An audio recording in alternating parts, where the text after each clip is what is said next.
Hey everyone, today I will show you how to link your bank account to Kucoin quick and easy. First open up your Kucoin app and log in. Now from the homepage there are multiple ways to connect your bank. Let's go through them step by step. Options 1. Press deposit or buy crypto, then select deposit and go to fiat. Choose your currency and you'll see the bank transfer option. Just tap it. Enter your bank details and boom, you're all set. Now let's go back to the homepage. Another way is pressing add funds. This will take you to a new page where you select bank deposit.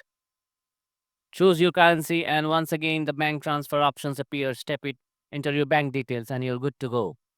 Lastly, from the home page, go to asset at the bottom right corner. Tap assets and select deposit fiat to buy crypto.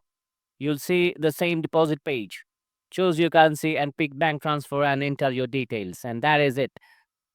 3 easy ways to link your bank account to KuCoin. Hope this helps. Thanks for watching and I'll see you in the next one as always.